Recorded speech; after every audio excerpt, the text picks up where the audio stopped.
اللہ تعالیٰ ارشاد فرماتا ہے وَلَسَوْفَ يُعْطِيكَ رَبُّكَ فَتَرْضَىٰ، ان قریب اے محبوب آپ کا رب آپ کو ایسی ایسی نعمتیں عطا فرمائے گا کہ آپ راضی ہو جائیں گے۔ آواز کیجئے۔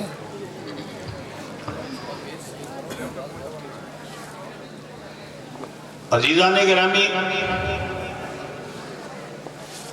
ساری مخلوق اللہ کو راضی کرنے میں لگی ہوئی ہے۔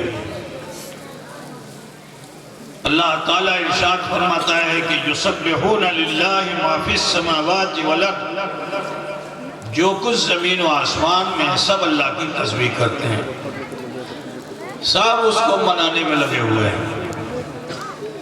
لیکن قربان جائیے اپنے آقا و مولا سید عالم نور مجسم احمد مجتبیٰ محمد مصطفیٰ صلی اللہ علیہ وسلم پر، کہ جن کو راضی کرنے کی دعوت رب عطا فرما رہا ہے۔ یہ ارشاد فرما کر کہ وَلَسَوْفَ يُعْطِيكَ رَبُّكَ فَتَرْضَىٰ، ان قریب ہے محبوب آپ کا رب آپ کو ایسی ایسی نعمتیں عطا فرمائے گا کہ آپ راضی ہو جائیں۔ یہ مہینہ رجب المرجب کا ہے، رضائے مصطفیٰ کے لیے۔ یوں تو اللہ نے بہت سے نبیوں اور رسولوں کو اپنی معرفت سے سرفراز فرمایا، کسی کو کنویں میں، کسی کو مچھلی کے پیٹ میں، کسی کے سر پر آرا چلنے سے، کسی کے بدن پر کیڑے آ جانے سے، زخمی ہو جانے سے، اللہ تعالیٰ نے طرح طرح سے طریقہ دیا اور اس طریقے سے رب نے نبیوں کو معرفت عطا فرمائی۔ موسیٰ کلیم اللہ کو طور پر بلایا اپنی معرفت عطا فرمانے کے لیے، لیکن سنو رضائے مصطفیٰ کے لیے رب تعالیٰ نے اپنے حبیب کو بلایا تو کہاں سے کہاں تک بلایا؟ جہاں نہ کہاں ہے، نہ یہاں ہے، نہ وہاں ہے۔ قرآن کہہ رہا ہے سبحان الذی اسری بعبدہ لیلا من المسجد الحرام الى المسجد الاقصى الذی بارکنا حولہ لنریہ من آیاتنا الى آخرہ۔ پاک ہے وہ ذات جو لے گیا اپنے بندے کو راتوں رات مسجد حرام سے مسجد اقصی، کس لیے؟ تاکہ رضائے مصطفیٰ رب تعالیٰ حاصل کر لے، اور صرف لے ہی نہیں گیا بلکہ اللہ کی پوشیدہ نشانیوں کو بھی اللہ تعالیٰ نے ظاہر فرما دیا۔ لِنُرِيَهُ مِنْ آیاتنا، اللہ اپنی پوشیدہ آیات کو، نشانیوں کو پروردگار نے ظاہر فرما دیا۔ بھائی بیٹھ جاؤ بابو بیٹھ جاؤ، اس سمے ملے گا، بہت ملے گا سمے، لیکن میں نہیں ملوں گا۔ تمہارا بھائی، تمہارا بیٹا تمہیں روز ملے گا، صبح ملے گا، شام ملے گا، صبح مالا پہنانا، شام مالا پہنانا، ٹھیک ہے؟ انشاءاللہ تعالی روز بروز اس سے ایسے ایسے کام ہوں کہ روز آنا اس کو مالا ملے، ایک دن مالا نہ ملے، ہے نا؟ ہم تو دعا کرتے ہیں کہ اس سے دین کا اتنا اچھا کام ہو کہ روز صبح مالا ملے، شام مالا ملے، انشاءاللہ تعالی ملتا رہے گا، لیکن تھوڑا سا ڈسپلن مینٹین کریں۔ آؤ میں آپ کو بتانا چاہتا ہوں کہ رسول کائنات صلی اللہ علیہ وسلم حضرت ام ہانی کے گھر میں آرام فرما رہے تھے کہ اللہ کے حکم سے حضرت جبریل امین مکین صدرہ حضور کی بارگاہ میں تشریف لائے۔ تو ہمارے آنے جانے کے لیے تو دروازے کی ضرورت ہوتی ہے، لیکن حضرت جبریل امین کے لیے کوئی چیز مانے نہیں ہوتی۔ تو جب آپ تشریف لائے تو اپنے پروں کو سمیٹ کر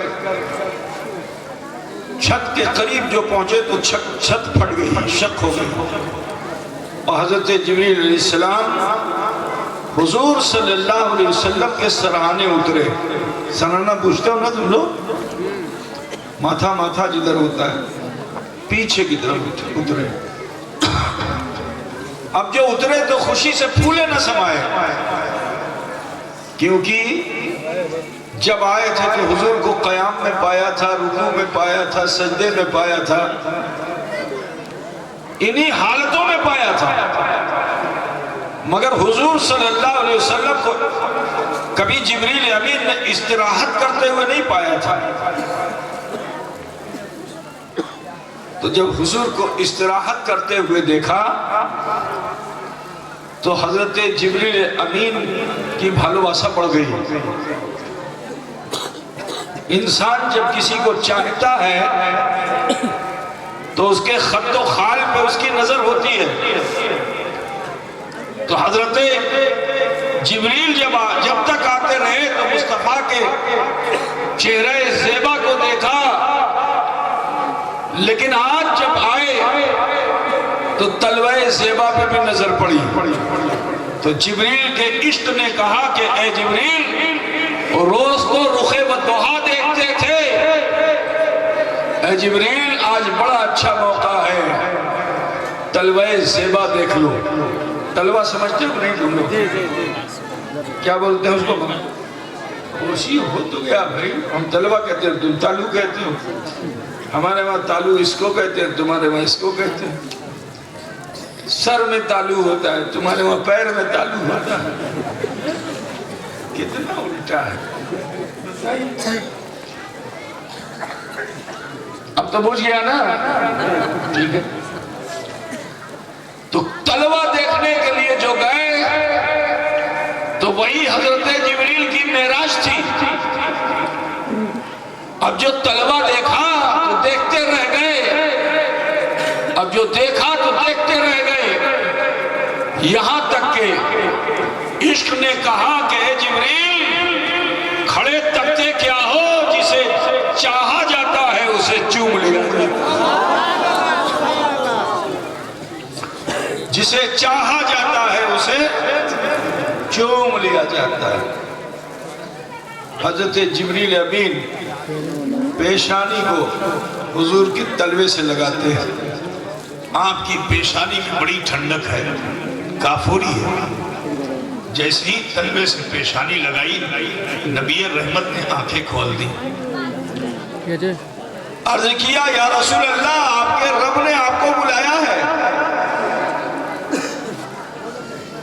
حضور فوراً راضی ہو گئے. ایک بات بتاؤ، آج کل کچھ لوگ کہتے ہیں نبی امر موتن امر موتن، ایسا بولتا ہے نا.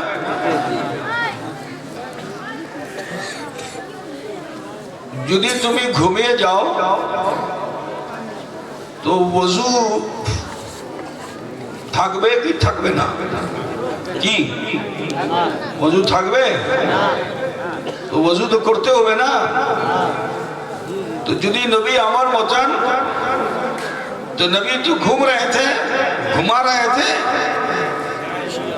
تو نبی جب گھما رہے تھے تو فرماتے جبریل ٹھہرو ذرا مجھے وضو کر لینے دو. وضو نبی پہ بھی فرض ہے، غیر نبی پہ بھی فرض ہے. تو نبی کو چاہیے تھا کہ فرماتے جبریل ٹھہرو وضو کر لینے دو. روایتوں میں آیا یہ ہے کہ لوٹے سے دھار کے ساتھ پانی بہتا رہا، بستر گرم تھا، کنڈی ہلتی نہیں، میرے نبی کا آنا جانا ہو گیا. سبحان اللہ. میرے نبی کا آنا جانا ہو گیا. پتہ کیا چلا کہ میرے نبی اگر چاہیں تو وضو فرما لیں، اگر چاہیں تو بستر سے اٹھ کر لامکہ کی سیر فرما لیں. وضو فرما لیں تو امت کو وضو کرنے کا قرینہ آ جائے. میرے نبی اٹھے، دروازے پہ پہنچے تو وہاں ایک مخلوق جس کا نام ہے براق. تمہاری وجہ سے مجھے تھوڑا سرل بولنا پڑتا ہے. براق کا نام سنا ہے تم لوگوں نے؟ اللہ تعالیٰ نے ایک لمحے کی سواری کے لیے حضور سے کتنی بھالواسا اللہ کرتا ہے.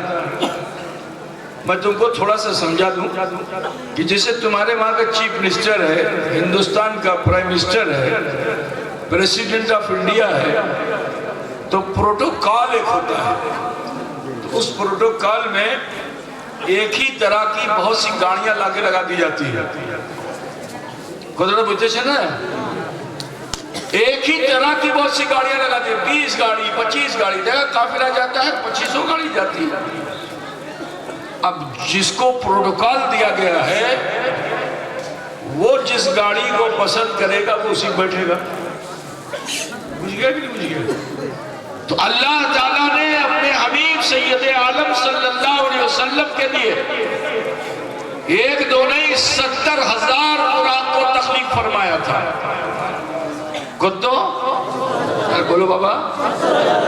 70,000 براق کو، لیکن سارے براق بہت تن و من تھے، اور یہ جو براق آیا تھا یہ ان میں کمزور تھا. ہوتا ہے نا جیسے گائے ایک موٹی ہوتی ہے، ایک تھوڑا پتلی ہوتی ہے، ایک فربا ہوتی ہے، غیر فربا ہوتی ہے نا. تو براق میں بھی کچھ ایسے تھے کہ جو بڑے تن و من تھے، یہ ان میں تھوڑا کم تھا. تو یہ کانتا رہتا تھا، حضور سے بھالواسا اس کو تھی، تو یہ کانتا رہتا تھا امی আমার নাম্বার আসবে কি আসবে না, আল্লাহ তাআলা